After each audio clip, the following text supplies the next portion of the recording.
अस्सलाम वालेकुम नाजरीन, KBN न्यूज़ चैनल में आप तमाम का तहे दिल से इस्तकबाल है। आइए आज की अहम खबर पर नज़र डालते हैं।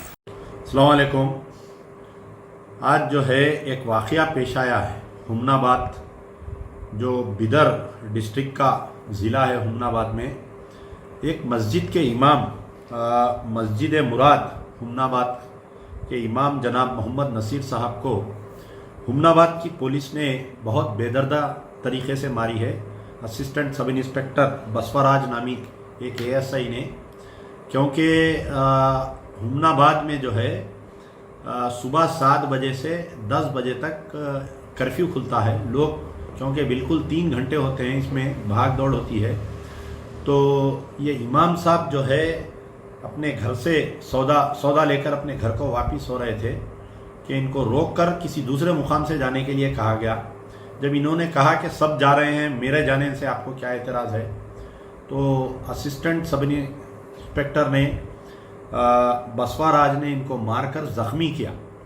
जो वीडियोस और फ़ोटोज़ और जो इतलात मुझे पहुँचे हैं, ये बड़ा ही निंदाजनक वाक़या है। नाक की हड्डी टूट गई है। वो अब मौजूदा सरकारी हॉस्पिटल में है, उनका फ़ोन खींच लिया गया है। तो मेरा मुतालबा है कि पुलिस जो है कोई एहसान नहीं कर रही है, नौकरी कर रही है। यकीनन ये कोविड-19 के ख़िलाफ़ में, कोरोना वायरस के ख़िलाफ़ में हम सब लड़ना चाहते हैं, हिंदू मुसलमान, लेकिन पुलिस का ये जो जुल्म और ज़बरदस्ती है, और ख़ास तौर पर कर्नाटका पुलिस जो है हमेशा से ही फ़िरक़ा परस्ती में नंबर 1 होते जा रही है।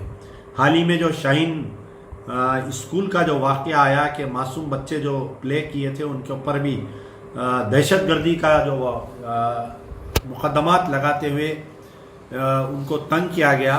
अल्लाह का फजल है कि हाई कोर्ट ने उस केस को सेडिशन चार्जेस को निकाल दिया और तमाम को बेल दिया। अब ये वाक़या हुमनाबाद का वाक़या है, बड़ा ही अफसोसनाक वाक़या है। तो मैं वहाँ के चीफ मिनिस्टर येदुरप्पा से सख्ती से मुतालबा करता हूँ, और बड़े सख्त अल्फाज में मेरा ये मुतालबा है कि ये जो इमाम को मारा गया है, उस पुलिस ऑफिसर को सस्पेंड किया जाए, इस इमाम का सरकारी तौर पर पूरा इलाज किया जाए, और ऐसा आइंदा वाक़यात नहीं आना चाहिए।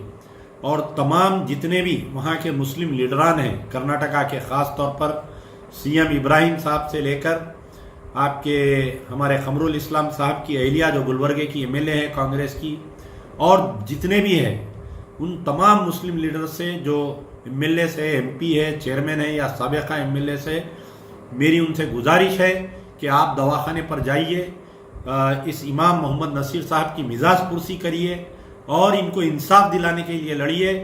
जो क़यादत, जो आवाज़ नहीं उठाती मज़लूमीन के ख़िलाफ़ में, वो मेरी नज़र में मुर्दा क़यादत है। और मुर्दा मछली जो है तीरती नहीं है समंदर में। तो मैं आप तमाम से मुतालबा करता हूँ कि मोहम्मद नसीर को इंसाफ दिलाने के लिए हमको कमरबस्ता होना चाहिए। A1 टाउनशिप की एक और नई पेशकश, जहांगीर पीर दरगाह से 2 किलोमीटर पहले मल्टीनेशनल कंपनीज के करीब, जो कि बिल्कुल आबादी से लगा हुआ, बेंगलोर हाईवे से सिर्फ 5.5 किलोमीटर, BT रोड से लगा हुआ, तमाम डेवलपमेंट के साथ 5,50,000 में 100 गज का प्लॉट। A1 टाउनशिप में आपका ये छोटा सा इन्वेस्टमेंट आपका और आपके बच्चों का मुस्तकबिल बदल सकता है। आज ही तशरीफ लाएं और A1 टाउनशिप के इस प्रोजेक्ट से फायदा उठाएं। Office at pillar number 235, opposite fisheries department, Rajendra Nagar, Hyderabad. अगर आपने हमारे चैनल को अभी तक सब्सक्राइब नहीं किया है तो यहाँ पर रेड कलर का सब्सक्राइब बटन दिख रहा है, उसे क्लिक करें और हमारे चैनल को सब्सक्राइब कीजिए, और साथ ही साथ बेल आइकन को भी क्लिक कीजिए, जिससे आपको ताज़ा अपडेट मिलती रहे।